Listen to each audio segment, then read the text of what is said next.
Hello everybody, slightly different video today. I don't know if it's going to work because the builders are being super loud this morning, but I'm going to give it a go. Basically, I've used Evernote for about 5 or 6 years. This isn't a sponsored video for Evernote, but if anyone from Evernote's watching, I like your app. And when I was bored the other day, I was going through all my old notes and I found some absolute corkers. I mean, a lot of them you can tell I wrote when I was blind drunk.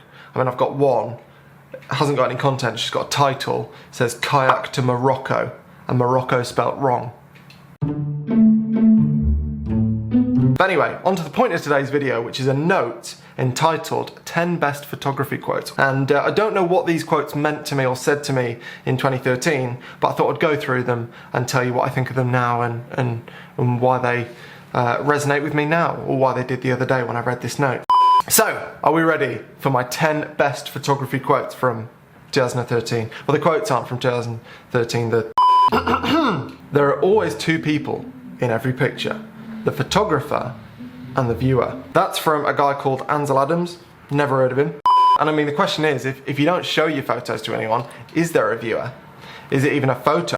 But no, what I like about this quote is that it's a reminder to me that the viewer doesn't see everything that you see on location. And sometimes I think you can take for granted that when you're taking photos, you just think you're automatically going to capture the feel of a place, the temperature of a place, the smell of a place, I guess. I mean, and actually it's the job of the photographer to pack in as much of that information as possible into the photos in order to convey what you're seeing and what you're feeling most accurately. And being conscious of the fact that there is a viewer for your photos, for me at least, helps me do that. So I don't know what this meant to me in 2013, but that's what that quote says to me now.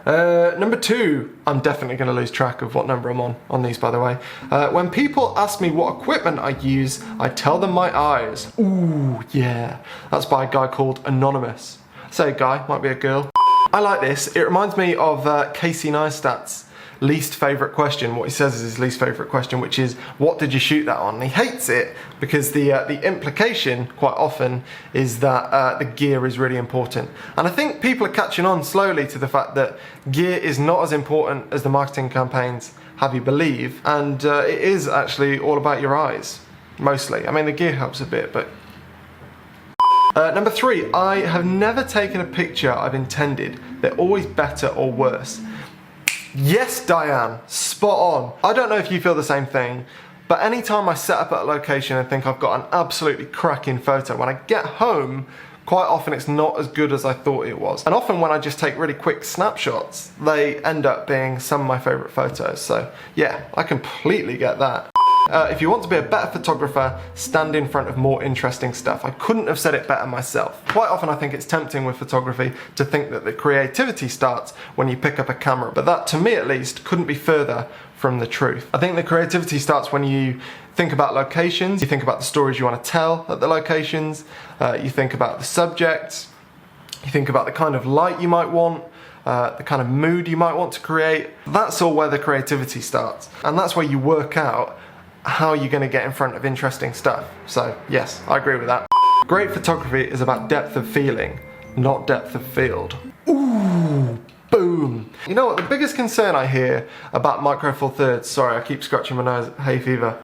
The biggest concern I hear about Micro Four Thirds is the lack of shallow depth of field in comparison to APS-C or full frame sensors. To be honest though, if the best thing that your photo has got going for it is a shallow depth of field, it's not going to win any awards and it's not going to stand the test of time. So shallow depth of field can look nice, sure. And in my opinion, Micro Four Thirds is plenty capable of achieving it. But that alone, or even that as a big part of what the photo is about, is not going to make a good photo. Which of my photographs is my favourite? The one I'm going to take tomorrow. Bit presumptuous, but I like it though, because basically, well, don't rest on your laurels. 12 significant photographs in any one year is a good crop. It's by that bloke Ansel again. I do really agree with that, particularly today. Photography is so cheap, really. I mean, memory cards cost nothing. You can fill them up for free. You don't have to develop them in a dark room. And I think what that has led to, along with all the social networks and stuff, is just upload, upload, upload. And in reality, often good photos take a lot of patience and more often than that a lot of luck. So yeah, just because you have the resources to take thousands of images and upload thousands of images to people, it doesn't necessarily mean they're all going to be good. And you shouldn't have expectations that they'll be good, because it's just not possible, unless you're just an amazing photographer, which I think we all wish we were. I've completely forgotten what number we're on.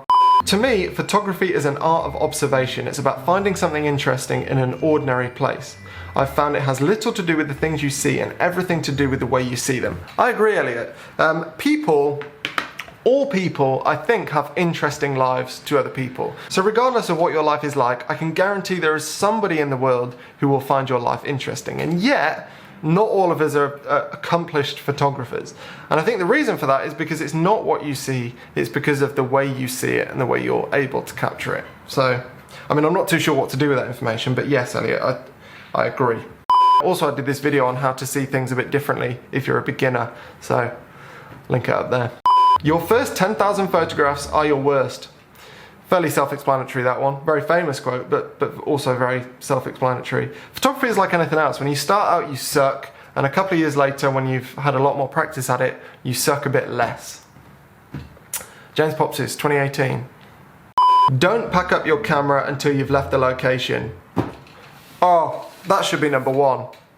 The number of times I've put my cameras away in my bag and walked back to the car, or even been in the car driving back home, and I've missed shots because I've put my camera away and it's still not around my neck, or it's still not on the car seat next to me, has done my head in. Never, ever, ever pack your camera away until you've shut your front door.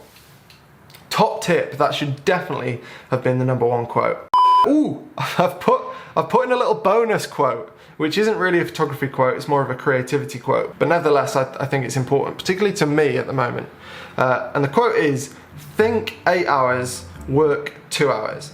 So before I was self-employed and when I had a normal job, quite often, like a lot of people I guess, I found myself doing busy work. So I was doing work that I knew that my superior needed for a meeting, but then after that they would just probably throw it away or put it in a drawer. They didn't really need it after that. And I was doing a lot of work to make sure that I looked busy, or that I seemed busy, or just work that wasn't important.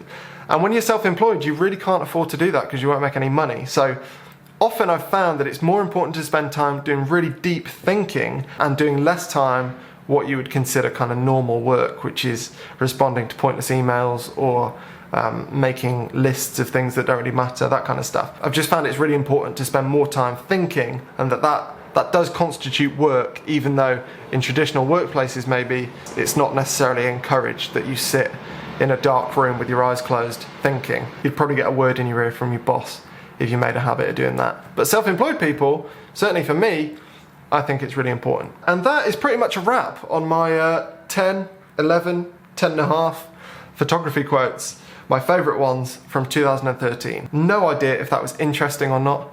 Maybe next time I'll have to pull up some of the drunk notes. Oh, also a couple of bits of housekeeping before you go. I've had a lot of questions in the past couple of weeks about prints that aren't prints. Basically people asking if they can buy prints of photos that I'm not officially selling as prints. And the answer is yes. The details are always in the description of my videos. Basically, if you see a photo you like on a video or on my Instagram, just send me a screenshot of that photo to this email address and let me know what size you want, either A4, which is £25, A3, which is £40, and then I'll get back to you with payment options and get you to tell me your delivery address, and that's how that works. So that's absolutely fine. They'll all be signed, but they're not numbered because they're not limited, the ones that I don't sell officially, as in through my website and that I announce and stuff. And the second thing is, oh yeah, a lot of people have been asking me to do a video critiquing your photos. More than happy to do that. Send your photos, try and kind of just make it one photo, please, to, again, this email address. And I will do a video in a week or two critiquing your photos. One thing I will say about critiques, I'm not the biggest fan of critiques traditionally, because a lot of the ones I've seen, the photographers kind of act like they're saying facts. Critiques are just opinions. My opinion is not a fact.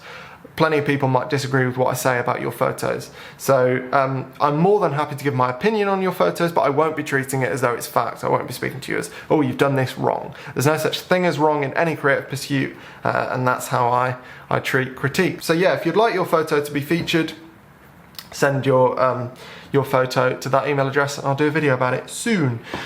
That's pretty much the housekeeping. Hopefully this was in some way interesting. Until next time, See you later.